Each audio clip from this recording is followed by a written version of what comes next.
This is another elder talk. This is what things used to be like.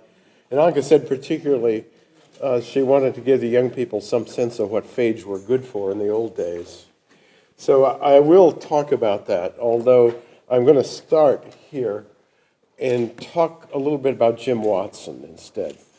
So Jim has come into the discussion several times. Cold Spring Harbor was discussed, although largely in the era before Jim was there. And Jim did largely transform the place into a premier locus for scientific meetings, scientific research, and scientific education. And I'm sort of listing his accomplishments here. Let's see. Rai Young also mentioned the book, Molecular Biology of the Gene, which had a huge influence. Not always totally positive, according to Rai, but I think overall it's been a positive thing. But the other thing that Jim did, of course, was to establish the lab at Harvard University, which became known as the Watson-Gilbert Group, and produced a lot of people who went on to prominence in molecular biology and related areas. So I want to talk about that a little bit in the beginning and show a few pictures and show something silly as well. And first, the kind of iconic view of the biolabs is this one that shows the rhinoceroses, these bronze beasts in front. And these things were used in particular in the Watson-Gilbert lab as a place to pose the whole laboratory for annual pictures. So I pulled this one out. And it's typical in the sense that Jim is up here by the tail somewhere. He's generally assisting one of these young persons in getting up or staying up on the beast. Joan Stice used to be up there. Probably, I don't think she was gone this time. But there are quite a few other people you may know here. Klaus Faber is here. Mario Capecchi is here. Peter Moore is here. Gary Gusson is here. And of course, Wally Gilbert is here. So Wally was actually my advisor in the lab. I was his first official student. And this is just a year or so after I got in the lab. This is Lionel Crawford here. Now, this is a group that thought very highly of itself and its place in the world. A good sense of importance. I mean, I think it's justified to some extent by some of the things that were done there. And I'll talk about the science a little bit later in a very personal way. And it's all science of the time, virtually nothing after 1970 or so. But I'm just going to tell a story now about an episode here, which is one of the goofiest episodes I was ever involved with, actually. I mean, this sense of importance was somehow transferred into the plan to make a television documentary drama about the race for the repressor. Of course, Wally Gilbert was looking for the lac repressor as Mark Potashny upstairs was looking for the lambda repressor. And they overcame their initial reluctance to get involved in this and became very enthusiastic actors in the whole enterprise. So the lab was invaded by film crews. I remember I once went up to the room where scintillation counters were to do some work, and Jim came out and said, "You can't come in, we're filming." And so it was a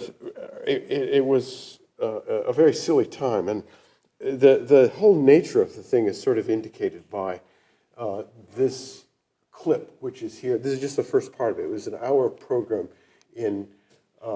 on ABC, I think. Now, how do I make that work? What's that?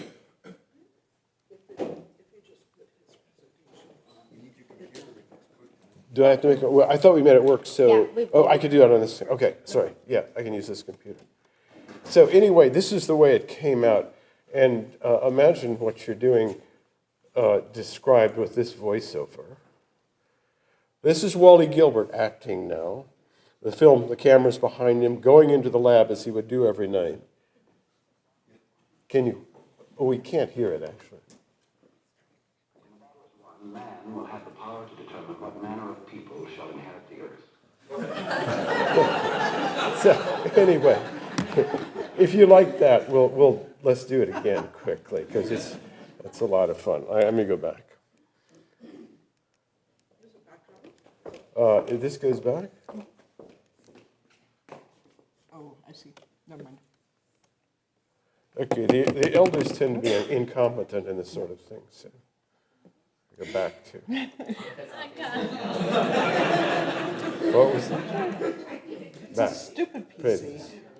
Previous. Well, now you've seen all the slides, so we don't have to say. Okay, okay, here's the silliness once again. The charms. This is the story of a battle. When the battle is won, it will be more important than the atom bomb. When the battle is won, man will have the power to determine what manner of people shall inherit the earth. Okay, anyway, that's how we thought about ourselves in those days. This was rumored to be the lowest rated program ever shown on television, by the way, once the general public got into it. Okay, but let me talk about a couple of, this is all going to be quite short, really. I'm going to talk about a couple of serious things that have to do with bacteriophage, actually, because bacteriophage were the agent that we used for everything. And I actually, there are several different processes were studied in the Watson Gilbert lab. First thing I ever worked on was RNA phage. And students may not know that the original model for a messenger RNA was an RNA phage, because that RNA genome provides both the template for replication and the template for protein biosynthesis. And that was used actually in the Watson Gilbert lab to demonstrate that a suppressor was a transfer RNA. And it was also used by Mario Capecchi to isolate factors involved in releasing the polypeptide at the end of translation, sort of fundamental biochemical things. Phages were also, of course, used to study DNA replication. All the work in Kornberg lab depended upon the small single-stranded phages, which provided models for basically lagging strand synthesis of DNA replication. But my involvement, and most of the Watson Gilbert lab involvement, was in transcription. And I'm going to talk about two discoveries. The first one is the discovery of the sigma factor. And this is the paper that reports the discovery of the sigma factor. Dick Burgess, the main author, with Andrew Travis, and then John Dunn and Eki Bouts, who did it at the same time. This discovery depended upon using phage as templates, because it turned out that once the sigma factor was removed, and these subunits weren't understood at all, then the enzyme was very inactive in transcribing bacteriophage DNA, as opposed to the trash DNA, calf thymus DNA, which was used for routine enzymatic assays. And it was when people in the lab realized that, realized that there was something interesting going on at a certain purification step. And that was in Dick's purification method. He's removed sigma.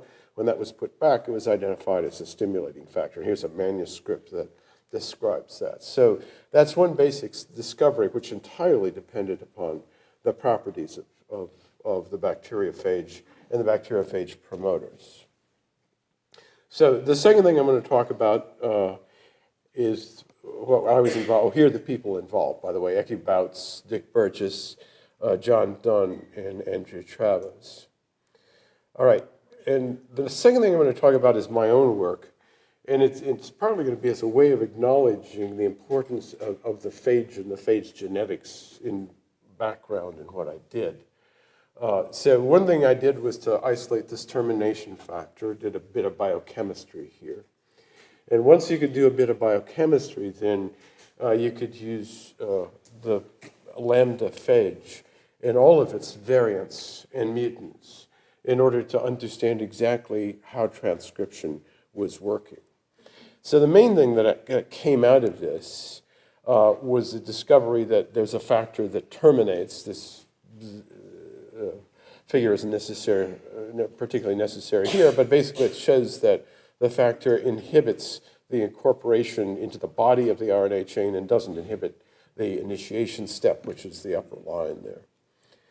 But the main thing that came out of all of the experiments was really the ability to superimpose a little biochemistry on this extremely elaborate genetic map, which is essentially what Alan Campbell showed us in the first place.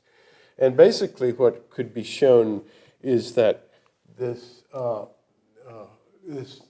so-called immunity region of the phage here, where repressor acts, which Alan mapped out here in somewhat more detail, is also the locus of two promoters here. And these promoters then give rise to transcripts in both directions. And the particular contribution here was to note that this termination factor terminated this synthesis. And that fact, in combination with the wealth of genetic background, which I'm going to talk about immediately now, allowed us to propose the notion that how this regulator works is as an anti-terminator, to allow the transcription that starts here to go beyond that site, and the transcription that starts here to go beyond this site. So what I was able to do is to take lambda DNA in vitro and transcribe it with purified RNA polymerase. Of course, we knew about sigma factor at this time. And once that was done, we could use this whole array of mutants that had been provided. Here's a mutant called X13, which is in the rightward promoter. It had been shown to affect all the rightward transcription. So by using genetic tricks, actually, because it's a highly defective phage, we were able to make a little of a phage. Max Gottesman provided the phage and the methodology for doing that. And that allowed you to get purified DNA lacking that, showing the particular transcript came from that. On the other side, there's another mutation called sex, which is in, it turns out to be in the other promoter here. And by using those, you could show exactly where the RNA came from, and therefore identify those transcripts as coming from the promoters. But the genetic background, which said that one needed the function of these promoters for the extended transcription, and some experiments which had shown that repressor will repress all of this, even in the presence of this N protein, essentially proved that it is the transcripts that start here that get extended, and that is actually the major mechanism of early regulation in this case. But this was all potentiated by the genetics. I mean, Alan's mutants in all of these genes, and particularly also the transducing phages, which gave rise to a structural understanding of where the genes were. There were a whole set of hybrid bacteriophages which could be used at this time, and we're talking about 1970, a long time ago, 1969, in order to map the precise location of all of these. So this kind of biochemical work was deeply embedded in the whole culture of genetics that made all of it possible.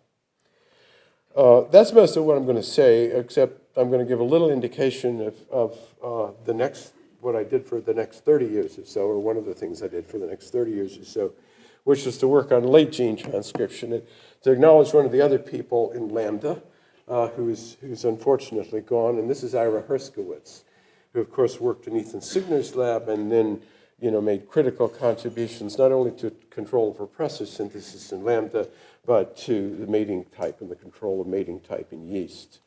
So Ira, for his thesis work, worked on late gene transcription, and he produced this series of deletions here, which defined the site at which late gene transcription occurred. He was a great colleague. We worked, together. He helped. We exchanged materials. He particularly gave me a lot of materials, and would always immediately write back when I had a request and send something. I don't know if I didn't show the picture here. I've got another one in which he would make an elaborate genetic map using dashes and lines and slants and this sort of thing to show the cross that he'd done to provide it. So I owed a lot to Ira. I spent the next 30 years or so writing. We're still doing it. In fact, working on the mechanism of the lambda Q protein, which in fact turns out to be another anti-terminator like the N protein. So that's the last word. Thanks.